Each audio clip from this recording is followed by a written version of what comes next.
जादुई हथौड़ा। रामापुर नाम के गांव में चंद्रैया नाम का बड़ाई था।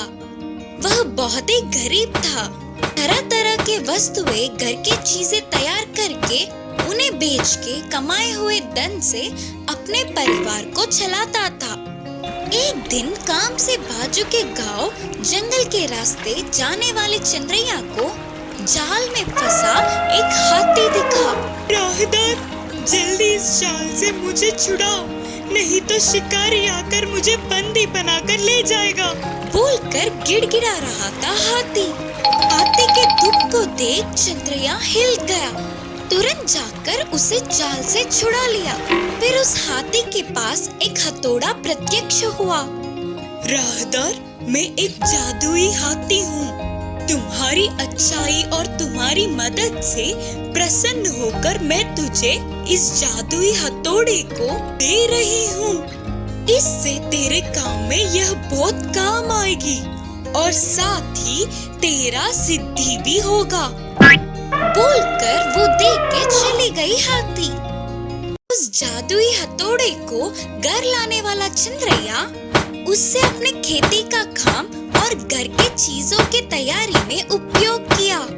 इससे पहले एक महीने में तैयार करने वाले चीजों को अब उस जादुई हथौड़ा बस एक ही दिन में और ज्यादा सुंदर बनाने लगा। उसके व्यापार में बहुत तरक्की होने लगी। आसपास के गांव के लोग भी चंद्रैया के पास ही आकर अपने पसंद की चीजें खरीद रहे थे। इससे हाथी के दिए हुए जादुई हथौड़े से चंद्रैया को अच्छी कमाई हो रही थी। सभी के जुबान पर सिर्फ चंद्रैया का ही नाम होने पर उन सब से चंद्रैया के बारे में जानने वाले बड़े चोर सोम और दाम उसी रात को बिना आवाज किए दीवार कूदकर घर में घुसे।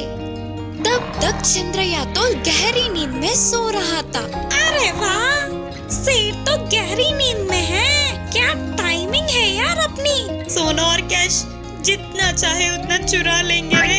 ऐसे दोनों चोरों ने सारे कीमती चीजों को अपने बस्ते में डालने लगे। थोड़ी देर में उन्हें एक पेटी में संभाल के छुपाई हुई हथौड़ा दिखा तो उसे देख के वे चौंक गए। हमारे तालों को खोलने के लिए ये काम आएगा ना रे। हाँ, पेटी में ऐसे छुपाया है ना तो बहुत कीमती होगा। सोचकर दोनों चोरों ने इसे लेने का प्रयास किया। इतने में वह हथौड़ा उड़ के दूसरी जगह चली गई। अरे अरे, ये क्या है रे? हमसे ही खेल रहा है। हाँ, हमें नहीं जानता है ना भाई। फिर दोनों ने उस हथौड़े को पकड़ने की कोशिश की। बाप रे बाप, ये तो कोई साधारण हथौड़ा नहीं है, ये तो जादुई हथौड़ा है रे। भागो। हाँ भाई, आपने सही कहा। चलो यहाँ से भाग जाएंगे। दोनों चोर सोम और दाम चुराए हुए सामान को वहीं छोड़कर अपने प्राणों को बचाने के लिए भागने लगे। किस्मत बदलने वाला प्यार और दया। ये बहुत पहले समय की बात है। एक साधु जंगल के नदी के पास आश्रम का निर्माण करके रहता था। उनके कई शिष्य थे। वे सभी वहीं रहकर गुरुजी से विद्या का अध्ययन करते थे।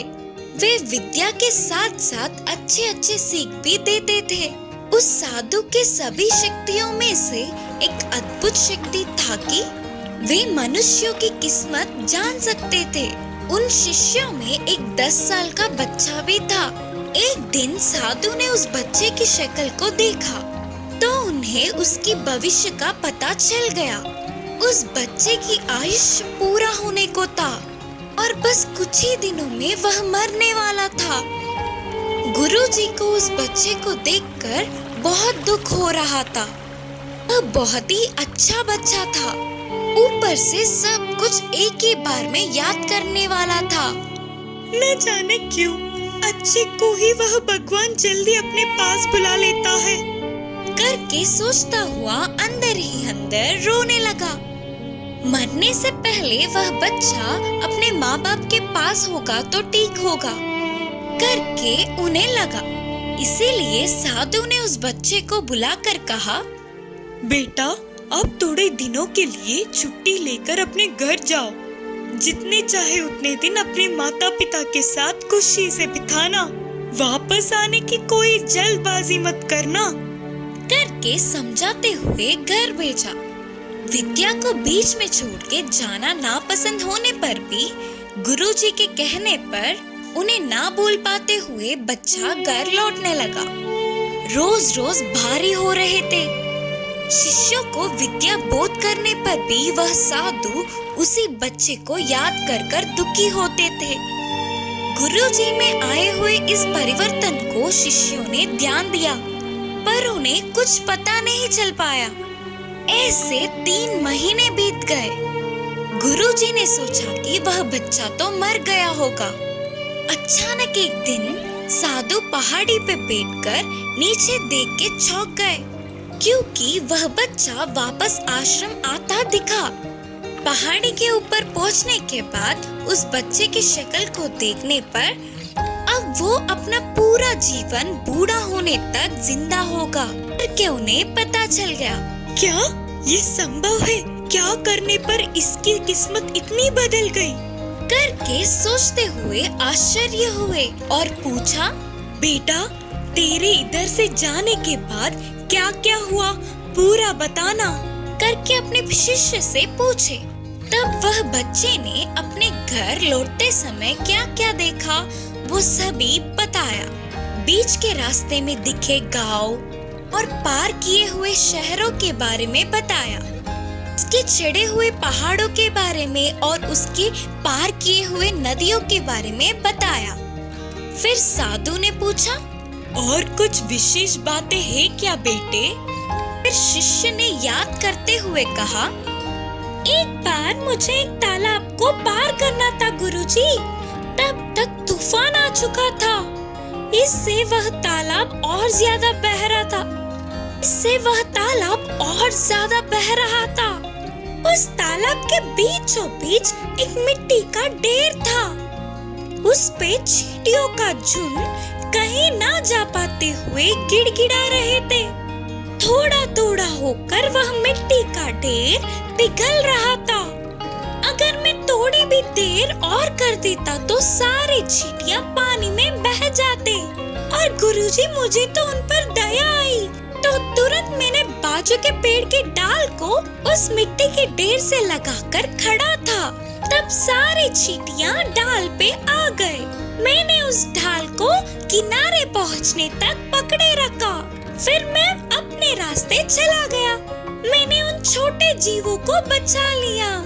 इससे मुझे बहुत खुशी मिली।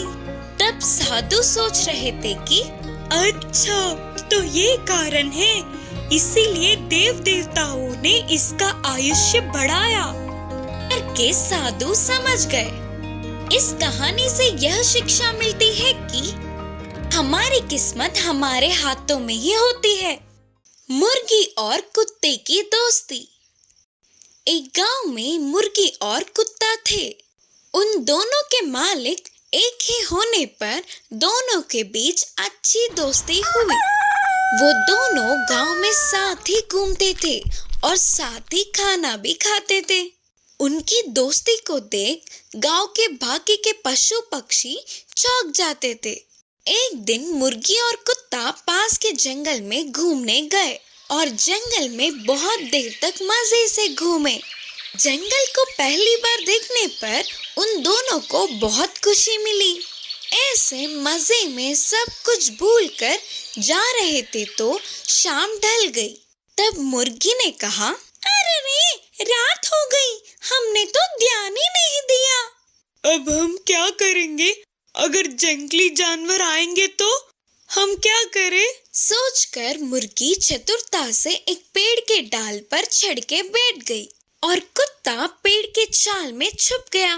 कुछ देर बाद एक लोमड़ी उसी तरफ आई। खाने के लिए कुछ तो मिलेगा ही करके बहुत देर तक वही बैठी रही। अब उधर रुककर कोई फायदा नहीं करके जाने वाले लोमड़ी को पेड़ पे बैठी मुर्गी दिखी। लोमड़ी ने मुर्गी से पूछा, मुर्गी, मेरे लिए एक गाना गाओ ना।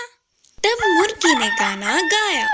अपने दोस्त की आवाज सुनते ही कुछ तो खतरा है करके पेड़ के छाल में छुपा कुत्ता सतर्क हुआ।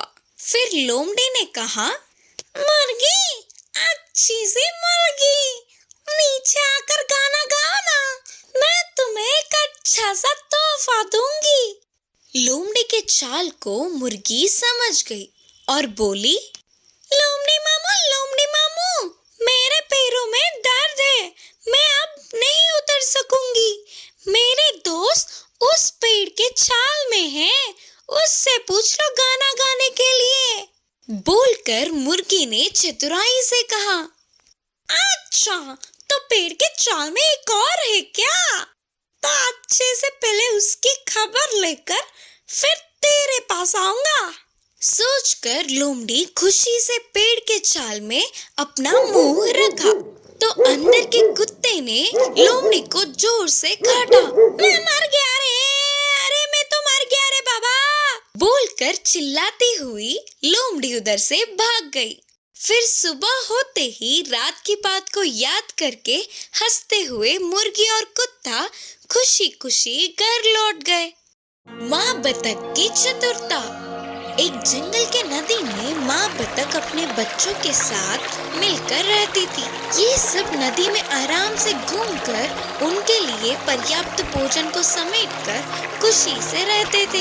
एक दिन सबसे छोटी बतख ने अपनी माँ से कहा, माँ, हमने आज तक इस जंगल का सैर नहीं किया, सिर्फ एक बार हमें अपने साथ ले जाकर दिखाओ ना, करके पूछी। इसके लिए माँ बतख के मानने पर अगले दिन ही जंगल का सैर करने की सोची। जैसे सोचा था बिल्कुल वैसे ही अगले दिन सुबह ही माँ बतख ने अपने बच्चों के साथ नदी से बाहर निकलकर जंगल की ओर चल पड़े। ऐसे बतख के सारे बच्चे खुशी से झूमते हुए माँ के पीछे पीछे चल पड़े। जंगल में थोड़ी दूर जाते ही माँ बतख को बस थोड़ी ही दूर में एक भेड़िया दिखा। अपने बच्चों से कहा, बच्चों, दूर से वह भेड़िया इसी तरफ आ रही है, तुम सभी फौरन पास के नदी में चले जाओ, करके धीमी आवाज में बोली।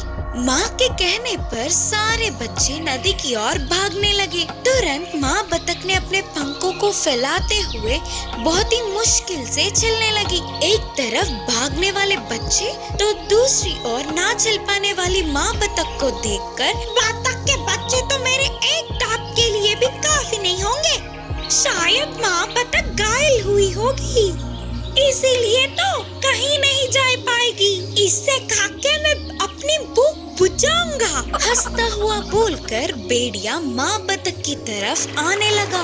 इतने में सारे बतख के बच्चे नदी में चले गए। यह देखने वाली माँ बतख ने अपने पंखों को सीधा करके एक ऊंची उड़ान भरी और नदी के बीच जाकर बैठ गई। माँ बतख को देख सारे बच्चे खुशी से उछल पड़े।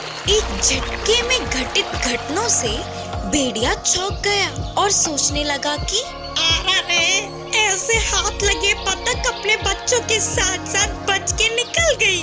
सोच के अपने आप को कोसता हुआ उदास होकर उधर से चला गया भेड़िया।